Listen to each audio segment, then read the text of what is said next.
Hello. I guess I'm going to call this part 4 of knowledge. Well, it's corollary of the realization. Corollary means it follows on logically from. Um, what I'm seeing both sides of the Atlantic at the moment, and arguably in other countries too, probably every country, is countries being ruled by egos. Now, egos, as I explained in previous, ego is a way of thinking. It's a way of looking at the world and seeing people in the world and trying to make some kind of arbitrary judgments, arbitrary order, or try to explain things. But it's based on not knowing. It's based on a kind of guesswork system that says bigger is better, or more unusual, more rare is more precious, and so on and so on. So it's a very confusing way of looking at the world. And so when you look at the way that at the moment the banks are taking large profits out of the people in the UK at the moment, they've just announced that they're going to pay out £5 billion in bonuses to banks. They've just discounted about 6 corporations. The Chancellor of the Exchequer has told them that they don't have to pay the full amount of tax like everybody else. And the discount that he's handed out is something like £30 billion. So we've now got £35 billion in the pot.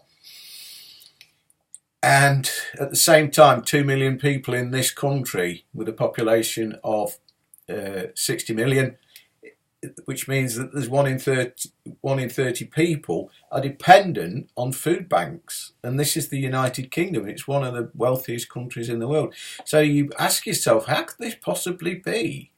Well, the people that run the country are actually not using the heart to make decisions.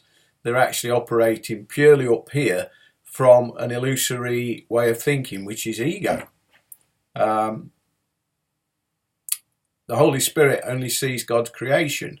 Ego sees differences in shape, size, etc., and tries to evaluate what's important, what's not important. There is no child of God that's unimportant to God. When you see the divine in everybody that you see, it's a different world. The world of illusion says when you see a dirty child, focus on the dirt and then condemn and criticise and say, yeah, they're dirty, they're undeserving because look how disgusting they are. The Holy Spirit sees past the dirt and sees the innocent child and says, okay, you're here, you've got the power. You could help that child. What are you going to do about it? So in order to maintain the ego position, we use all kinds of tricks. We use focus on focus on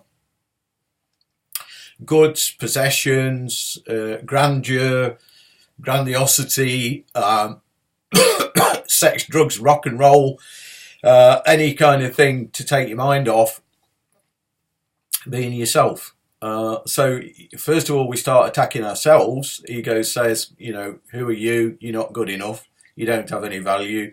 If you'd got any value, what would it be? And then the ego sets up a series of kind of hurdles that we've got to jump over to get to a place where we've got some value. And when we arrive at that place where we're supposed to have value, then the ego says, now I'll tell you about the other conditions. These are the other hurdles that you've still got to clear. And so we're always on a hiding to nowhere because there's nowhere you can arrive, because to arrive would be to be yourself. Yourself is perfect. Yourself is the loving, divine, conscious energy that makes you alive. Your loving, divine, conscious energy is an extension of the source of it all, which is an extension of God. Your true nature is loving and kind. When you look at your personality and you realise that you've got parts of you that are very kind, very warm, loving, outgoing, expansive, aims to connect with people and share, That's the true self. That is the divine within you. The Course in Miracles says that is the Christ within you. I think Christ is a good word. Yeah, it is the Christ within you. It's also the universal brotherhood energy within you, or Buddha energy, or Parabrahman, or what's the word? Atman, spirit. And that's what we all are, essentially. That is exactly what we are. So when you see a dirty child, or you see a poor beggar that's living in squalor, your ego will see the squalor and say, look at them, look at what they've got. They've got nothing. They are not deserving because they've got nothing. If they had lavish, expensive jewelry and, you know, a car and a house and that, then we would respect them. Then we would think they are worthy. But ego says, look, they have nothing, therefore they don't deserve anything. And that's the way ego works. Ego sees the dirt, not the child. Ego sees the squalor of the poverty, not the human being, not the brother or sister that's living in the squalor. And I know people say, oh, well, it's karma. But as far as I can see, karma is a process that takes you to realizing that we're all one. And in that state where you realize we're all one, there is only one answer to poverty. What are we going to do about it? This is what we all have to do. We have to reach out to our brothers and sisters and say, well, I'm sorry that you smell. I'm sorry you need a bath. But, you know, that's not your fault, my brother or sister. We have to remember, we either see the body or remember the spirit. And that's what the Course teaches. When you remember the spirit, you realize that that is you in there. The spirit in that body is the spirit that's in you. It's the same. And the nature of the spirit is loving, caring, expansive, sharing. And so what we do is we swing between ego and self. When we're in self, we're loving, we're compassionate, we want to help, we want to do things. I probably sign 20 or 30 petitions every week to try and get things changed a bit. Because I don't think karma means that people had it coming. I actually think it's a lesson that they're learning, but it's also a lesson for the observer. If you're observing somebody's karma, it's your karma to observe, which puts you in a position where you can actually move closer to the Christ within you, which is you. You can move closer to yourself and do something useful. Or you can turn away and say, no, nothing to do with me. Hard work. But if you take a £50,000 oil tanker in the sea, it's the combined effort of all the little drops of water that lift it. Nothing is impossible if we unite. If the children of God on this planet unite, we could solve poverty within no time at all. We could sort things out. But instead, people say, well, yeah, no, but, well, you know, I want to have the Rolls Royce, I want to have the private jet, and, you know, and I've worked hard, so I deserve it. But this is ego. It's always ego.